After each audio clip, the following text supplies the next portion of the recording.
Hello दोस्तों, नमस्कार। आप सभी का स्वागत हमारे channel Hindi GS practice class by Hemlata में। तो आज हम लोग क्या पढ़ रहे हैं, प्रैक्टिस सेट हल करेंगे। कौन से टीजीटी पीजीटी के लिए विशेष प्रश्न है, हिंदी साहित्य और क्या कौन सा चलेगा। आज ही हम लोग संत काव्य को खत्म कर दिए हैं। अब आज हम लोग क्या पढ़ेंगे, पूरे टॉपिक को कवर करेंगे। किसके? सूफी काव्य के। तो सूफी काव्य के जितने भी प्रश्न बनते हैं, जैसे जैसे प्रश्न बनते हैं उन्हीं को रखा हुआ है। तो चलिए देखते हैं। हेडिंग डाल लीजिए क्या, सूफी काव्य। तो पहला प्रश्न देखते हैं, सूफी काव्य के कैसे प्रश्न बनते हैं। तो सूफी काव्य से कैसे प्रश्न बनते हैं, प्रेम मार्गी कवि नहीं है। तो कुछ ऑप्शन रखे हैं हमने, कुछ जहाँ पर ऑप्शन वाला है ऑप्शन रखे हैं, बाकी आप लोगों को ऑनलाइनर की तरीके करवा दिया है। तो प्रेम मार्गी कवि नहीं है, तो किसे नहीं माना जाता है प्रेम मार्गी का कवि, किसे नहीं माना जाता है। मलिक मोहम्मद जैसी, सूरदास, मलिक मोहम्मद जैसी, मुल्ला दाऊद, मंझन। किसको नहीं माना जाता है? इस प्रश्न के अकॉर्डिंग प्रेम मार्गी कवि नहीं है। तो कौन कौन है पहले ये देखते हैं। मलिक मोहम्मद जैसी कौन से कैसे कवि हैं? प्रेम मार्गी के कवि हैं। मुल्ला दाऊद कैसे हैं? ये भी प्रेम मार्गी कवि हैं। मंझन कौन है? मंझन भी प्रेम मार्गी कवि हैं। और कौन नहीं पूछा जाता है, तो सूरदास प्रेम मार्गी के कवि नहीं है। अर्थात ये ऑप्शन गलत है और सही भी है। तीनों सही ऑप्शन है। प्रेम मार्गी का कवि पूछ रहा है कि कौन है। अगर प्रश्न आता है कि प्रेम मार्गी का कवि कौन है, तो कौन आएंगे? इनमें तीनों में से कोई आता है कि प्रेम मार्गी के कवि कौन कौन है, तो तीन ऑप्शन दे देगा और एक गलत दे देता है। अगर नहीं है पूछता है तो एक गलत देगा, बाकी तीन सही देंगे।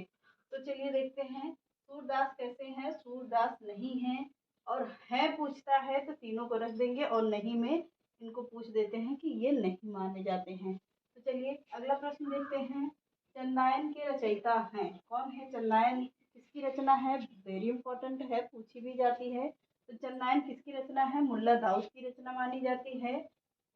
चंदायन मुल्ला दाऊद की रचना है। पद्मावत, पद्मावत किसकी रचना है? तो यह मलिक मोहम्मद जैसी की रचना है। तो कैसी रचना है? एक त्रासदी है ये। कैसी रचना है? एक त्रासदी है ये। अगला प्रश्न है, कहरनामा किसकी रचना है? तो कहरनामा कई, मलिक मोहम्मद जैसी ने कई क्या, कहरनामा और लहरनामा, यही तरह के काफी मतलब ऐसे ही इन्होंने रचनाएं की है। तो कहरनामा रचना किसकी है? तो मलिक मोहम्मद जैसी की रचना है। अब अगला प्रश्न देखते हैं, चित्रावली किसकी रचना है? चित्रावली किसकी रचना है? तो यह पूछता है कम प्रश्न ऐसे भी आता है, चित्रावली की रचना किसकी है? तो किसकी है? उस्मान की रचना मानी जाती है। किसकी? उस्मान की रचना है। अगला प्रश्न है, पद्मावत की विद्या है कैसी है? पद्मावत की विद्या कैसी मानी जाती है? तो यह एक प्रबंध काव्य माना जाता है। ऐसा है, यह एक प्रबंध काव्य माना जाता है। अगली रचना देखिए, मधुमालती के रचनाकार कौन है? तो मधुमालती की रचना बहुत ही पूछा जाने वाली रचना है। किसकी है? मंझन की है। किसकी? मंझन की रचना मानी जाती है। अगला प्रश्न देखिए, अखरावट काव्य कृति के रचयिता कौन है? अखरावट एक काव्य कृति है, किसकी मानी जाती है? पद्मावत, अखरावट, यह दोनों किसकी रचना है? मलिक मोहम्मद जैसी की रचना है। तो अगला प्रश्न देखिए, जहाँ से जैसे प्रश्न बनते हैं। तो चलिए अगला देखते हैं। बहुत अच्छे अच्छे प्रश्न रखे हैं, आप लोग चाहो तो नोट भी कर सकते हो।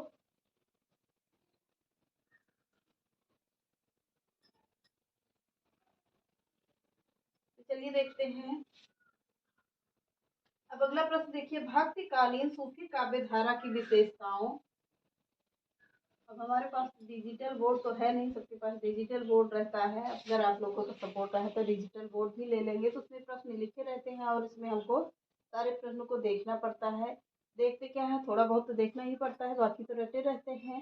क्योंकि जो भी प्रश्न रखते हैं पहले उसको देखते हैं, पढ़ते हैं, समझते हैं, फिर ही आप लोगों को करवाते हैं। इतना तो विश्वास हो ही गया होगा। तो चलिए उसको देखते हैं सारे प्रश्नों को। भक्तिकालीन, क्योंकि प्रश्न अपनी मर्जी से तो कोई भी नहीं दे सकता है। प्रश्न अपनी मर्जी से बनाने के लिए दो चार प्रश्न अपनी मर्जी से बनते हैं, बाकी घुमा फिरा कर बनाना पड़ता है।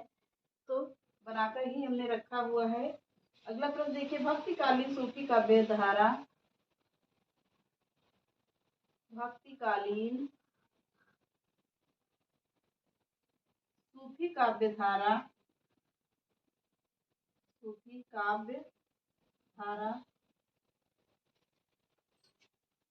की विशेषताओं के संदर्भ में विशेषताओं के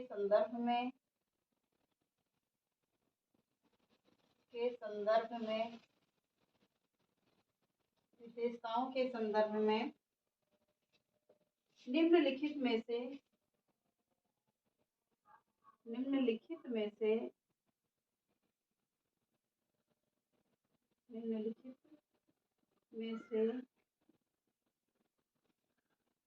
एक विशेषता गलत है।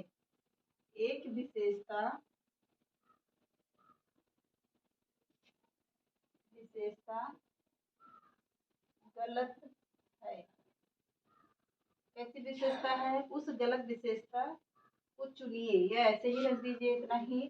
तो विशेषता गलत है, तो 4 ऑप्शन देते हैं। तो 4 ऑप्शन दे रहे हैं। इस काव्य धारा के सभी कवि मुसलमान तथा विदेशी थे। ऑप्शन पहला लिखिए, इस काव्य धारा के सभी कवि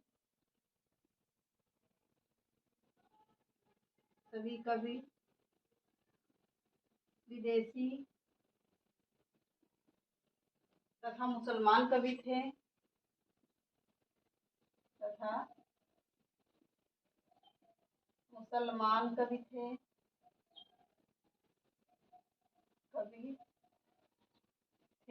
पहला ऑप्शन है।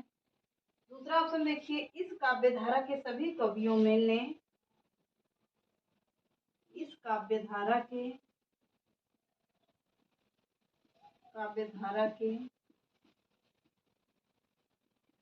सभी कवियों ने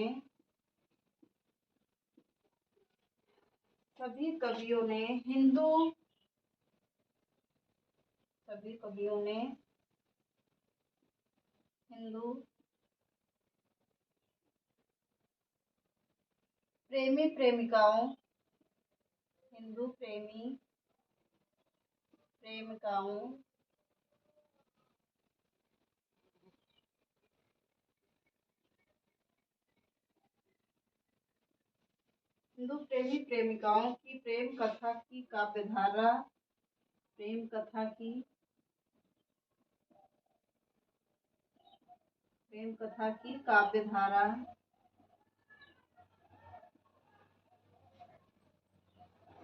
कि सभी कवियों ने हिंदू प्रेमी प्रेमिकाओं के कवि प्रेम कथा या के प्रेम कथा की काव्यधारा या काव्यात्मक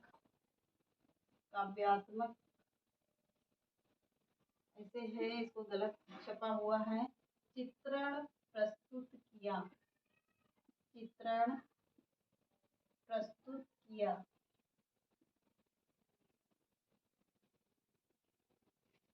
अब अगला ऑप्शन देखिए, इस काव्य धारा के कवियों ने, ये ऑप्शन, इस काव्य धारा के कवियों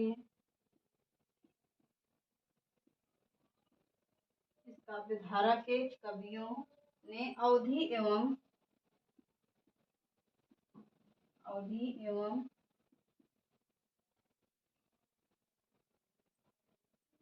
एवं राजस्थानी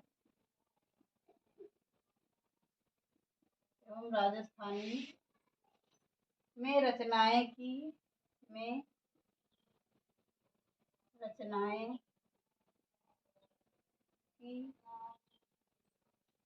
अब अगला ऑप्शन देखिए, इस काव्य धारा के कवियों के सिर्फ प्रबंध काव्य ही लिखे हैं। डी ऑप्शन, इस काव्य धारा के सभी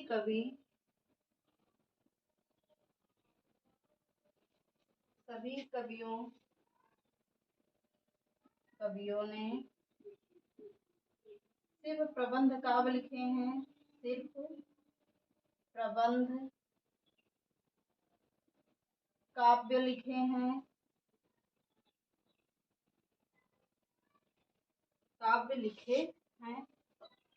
प्रश्न कह रहा है भक्तिकालीन सूफी काव्य धारा की विशेषता के संदर्भ में निम्नलिखित में से किसी एक विशेषता गलत है। कौन सी विशेषता गलत है, प्रश्न ये कह रहा है। तो इसको विशेष ध्यान दीजिएगा, नहीं है और गलत ज्यादातर प्रश्न पूछे जाते हैं। तो इसको देखिएगा, इस काव्य धारा के सभी कवि क्या थे, विदेशी तथा मुसलमान कवि थे। कैसा था, इस काव्य धारा के सभी, ऑप्शन कह रहा है विदेशी और मुसलमान कवि थे। अगला ऑप्शन कह रहा है इस काव्य धारा के सभी कवि क्या थे, हिंदू प्रेमी प्रेमिकाओं के प्रेम कथा की काव्यात्मक चित्रण प्रस्तुत किया। बिल्कुल सही। अगला देखते हैं, इस काव्य धारा के सभी कवियों की अवधी एवं राजस्थानी में रचनाएं की। ये भी ठीक है। तो अगला प्रश्न देखिए, इस काव्य धारा के सभी कवियों ने सिर्फ प्रबंध काव्य लिए हैं। प्रश्न कह रहा इस काव्य धारा के कवि क्या सिर्फ प्रबंध काव्य ही लिए हैं। तो इस प्रश्न के अकॉर्डिंग कौन सा गलत पूछ रहा है। इस काव्य में सभी कवि विदेशी तथा मुसलमान थे। ये ऑप्शन गलत है।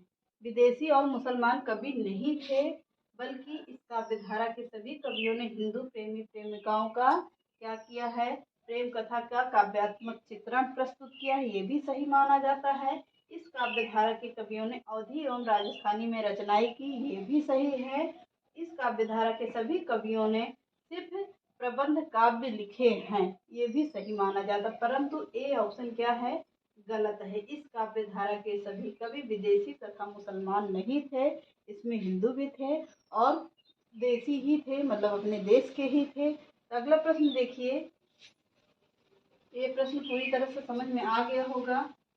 अगला प्रश्न देखते हैं,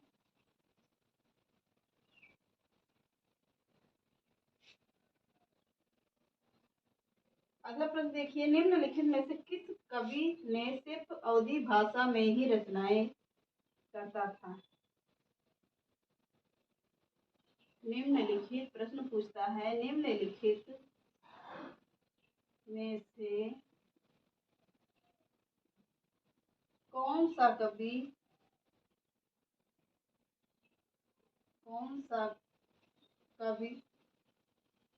ऐसा है जो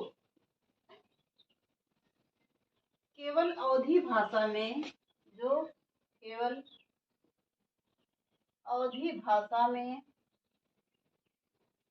रचनाएं करता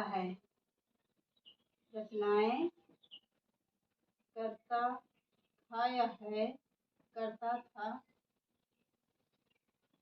तो ऐसा कौन सा कवि है जो केवल अवधी भाषा में, प्रश्न कह रहा है ऐसा कौन सा कवि है जो केवल अवधी भाषा में ही रचनाएं लिखता था। तो कौन है वह, तो मलिक मोहम्मद जायसी ऐसे कवि हैं जिन्होंने पूरी रचनाएं किस भाषा में की है, पूर्णतः अवधी भाषा में किया है। तो कौन होंगे, जायसी, मलिक मोहम्मद जायसी ऐसे कवि हैं जो केवल अवधी भाषा में रचनाएं करते थे।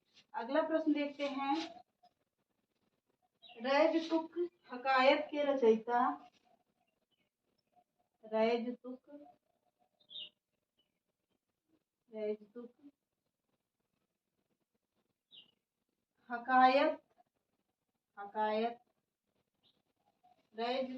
हकायत के रचना या की रचना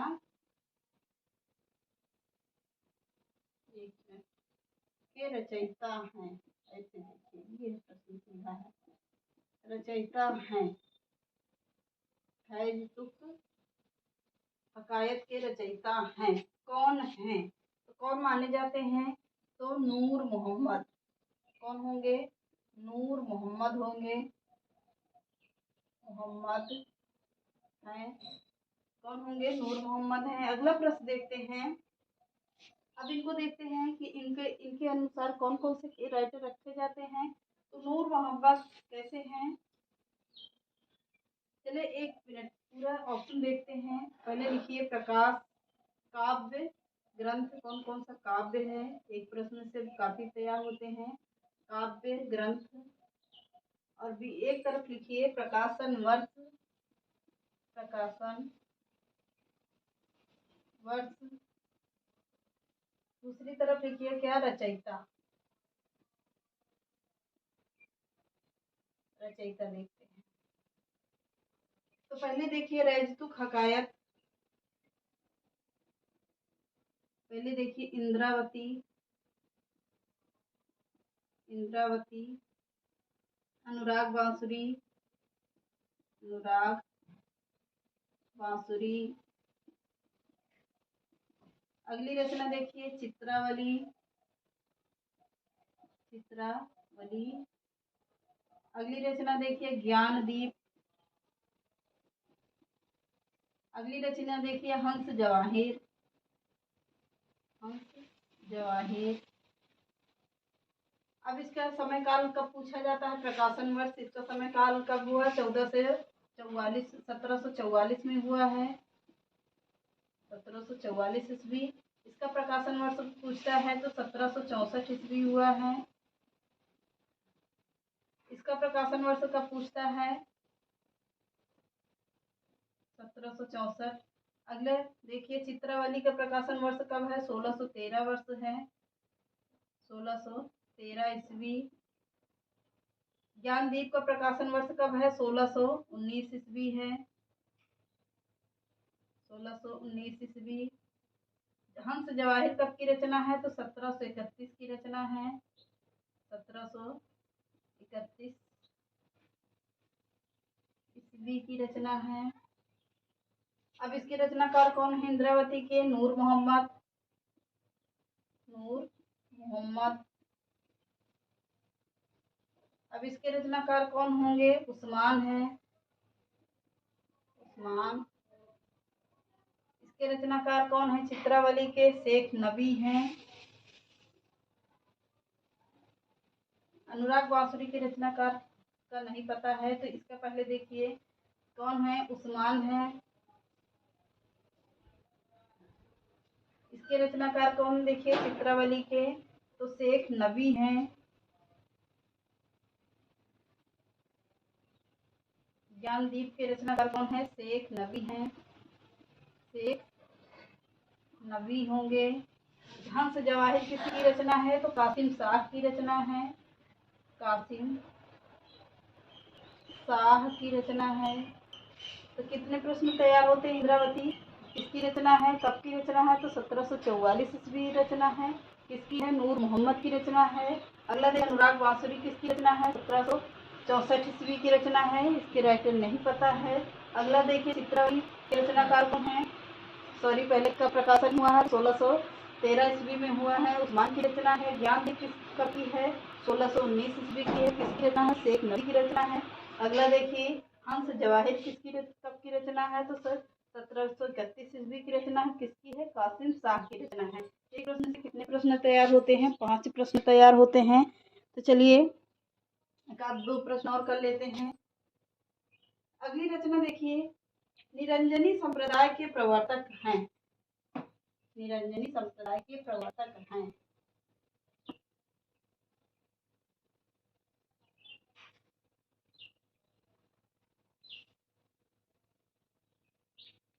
निरंजनी संप्रदाय के प्रवर्तक हैं। निरंजनी संप्रदाय के प्रवर्तक कौन होंगे, कौन होंगे, हरिदास निरंजनी हैं। हरिदास निरंजनी हैं। इसको मैंने थ्योरी में करवाया भी है, तो देख लीजिएगा। कौन है निरंजनी संप्रदाय के प्रवर्तक, हरिदास निरंजनी हैं। अगला प्रश्न देखते हैं, कयामत का वर्णन जयसी द्वारा रचित काव्य में हुआ है, किस काव्य में हुआ है। कयामत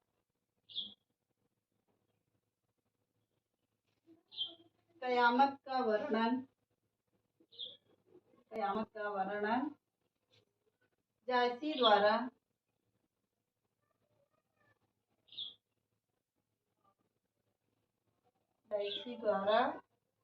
रचित काव्य में हुआ है। रचित काव्य में हुआ है। पूछ रहा है कि कयामत का वर्णन क्या मलिक मोहम्मद जायसी ने किस रचना में किया है। तो किस रचना में पूछ रहा है, तो देखते हैं किसमें किया है। आखिरी कलाम में किया है। किसमें? आखिरी कलाम में किया है। आखिरी कलाम में किया है। ये रहा इसका राइट आंसर। तो चलिए आज के सेशन को यहीं समाप्त करते हैं। चैनल पसंद आए तो लाइक करिए, सब्सक्राइब करिए, ज़्यादा से ज़्यादा लोगों को शेयर करिए। नमस्कार।